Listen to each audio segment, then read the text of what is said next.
So we're back on the bathroom. The stud wall, it's lath and plaster as well. So we've got to find where the studs are.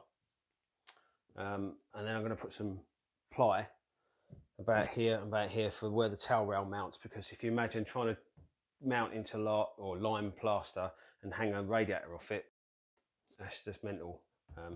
So I'm going to try and find where these studs are and then get these boards mounted. Hopefully flush level with this plaster, so that when we go over the top of this, we're going to use the bathroom panel, you know, like the shower panel.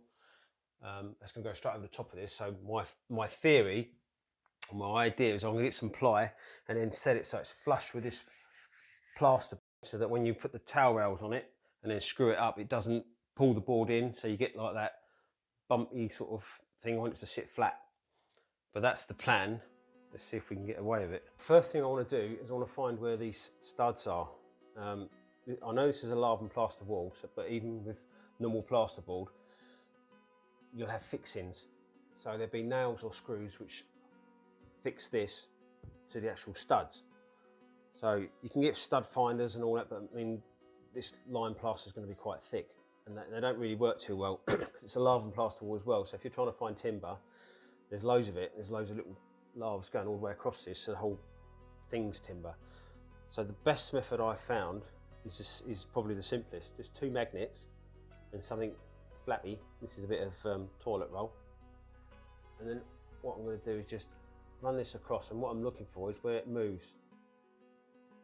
There you go. Hopefully you can see that. So I'll just draw a line here, and then if I go in the same sort of area where it dips, that should be some sort of nail. And then I'm going to keep working down to where I want to be, because I've drawn a line here and another one up the top where the fixings for this towel rail is going to be. So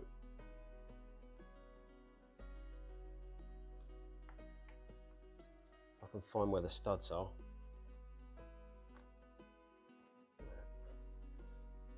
Now I've got 3 studs that I can fix the board onto, which will give it a lot more support rather than trying to hang it on a lath and plaster wall.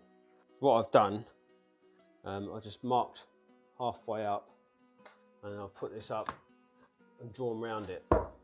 I've started from, there's a stud here, there's one here, and there's one here, allegedly, according to our magnet. So I've gone for the middle of this one, because what I want to try and do, this is longer than I need it at the moment. I'm just going to go across these 3, and what I'd like to do is be about, if that's the stud there, be about in the middle, so there's still plenty of meat for the laths to sit on. I'm probably going to have to do something like refix them, because I don't want it to, although this is going to be covered with shower panel, I don't want it to go all loose because it's rattling around as the house shifts, you know what old houses are like. So I'm aiming for the middle of that one and the middle of that one. So what I'm going to do is I'm going to start in the middle here, and hopefully this will test the theory. I'll dig this out and then hopefully expose this stud, and then we'll know roughly if we're on course or not, and I'll work that way and work this way, so I don't go too far basically. I don't want to chop off more of this plaster than I need to, and then we'll cut this down and then shim it so that it's flush with this, so that our shower panel fits on there nice. To chop this out, I'm just going to use like a tile cutter blade, because if you use something like this, see that you will blunt this quicker than anything on plaster or anything like that. And then I'm going to use my 3-stage vac. So it's a cyclone, a water trap, and then just like a soot vac, shop vac, whatever. Obviously that takes the big particles out and a lot of the dust, but lime's really fine, so it blocks that filter up quicker than a quick thing basically. So this one's full of water, it's got 2 pipes in it, one's in the water and one's at the top, and it sucks the dust through the water, and hopefully takes all the particles out of it. That's the theory. It kind of works. I'll get a lot more run time out of that, otherwise that filter blocks up and then we're just done. So this is going to get noisy, but I'll speed it up anyway because no one wants to see this.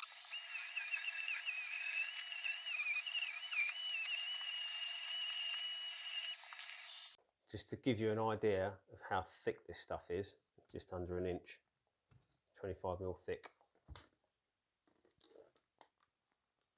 can see our lathes, and there's a nail right there, so we're pretty bang on. But yeah, it's thick, this stuff.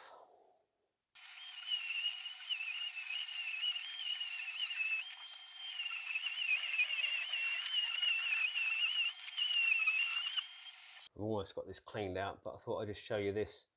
This is what we're dealing with. It's got like aggregate in it, but also, I don't know if you can make this out, horsehair. That's how old this stuff is. Like I say, it's an inch thick. I've test fitted it, and it fits all right actually. I thought I was going to have to shim this out, but it's actually not too bad. There's a bit of a bow there, but it's in the whole wall, so that being a little bit wafty isn't going to affect me. But what I'm going to do now, another belt and braces. You've seen me use this stuff before. I'm just going to put this in here. Now, the reason I'm doing this is obviously this is structural. It doesn't need to be pretty, but it does need to stay up there. And I don't want it, if there was a nail, a screw failure or something daft like that, I don't want it upsetting the wall or messing around with a radiator. So it's a bit overkill, but this stuff expands. It's like Gorilla Glue. I say you've seen me use it before, but it'll take up any wobble and hopefully prevent any future problems, because this is going to be buried behind the shower panel. I'm never going to see it again, so I feel happier about a little bit of goo being on now. Now, I have marked how it came off, so I can hopefully find the same screw holes fairly quickly. One.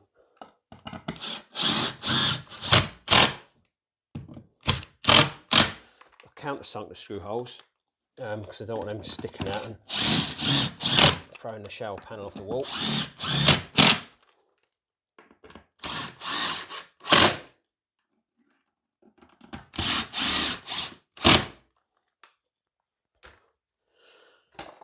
I don't know if you can see this, that there is perfect. It's a little bit of a high spot there. It's got curve to it, not a great example. What have I got that's flat? That'll do.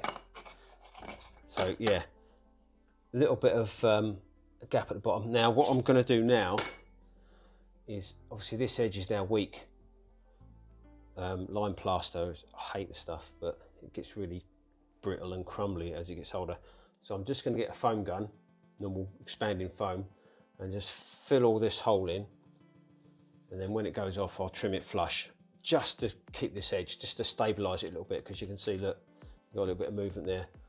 So this is all screwed up, foamed in, and I've trimmed the foam off.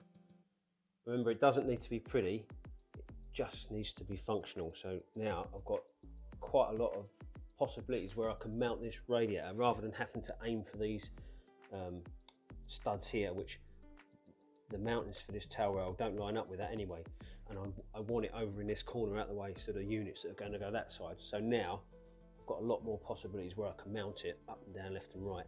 Right, the top one's going to be exactly the same, so I won't put you through that. I'll put it up, mark it, cut it out, again try and aim for the studs, get it fitted in, and then I'll show you when they're both done. Right, top one's opened up. As you can see, I've had to take the lathes out. The plaster's thinner, I'm guessing gravity, and it slumps at the bottom. But however, it's pretty much flat there, flat there. This side is a little bit low, so I'm going to be using 3mm packers just to bring it up flush, so it sits flush with the plaster there. That's in, screwed in, glued in, foamed around the edge just to support the lip of that plaster, the lime stuff. And now, when we get around to putting the shower panel over it, we've got a nice firm anchor for our towel rail to screw into. So that's one way of doing it. You can do it with kitchen units as well. I've done it this way. I've also done it where you put plywood in between the studs, give you something nice to screw into. Just use blocks and screws and plenty of glue. Hope you find this one useful. Have a look at my other stuff. I'll see you on the next one.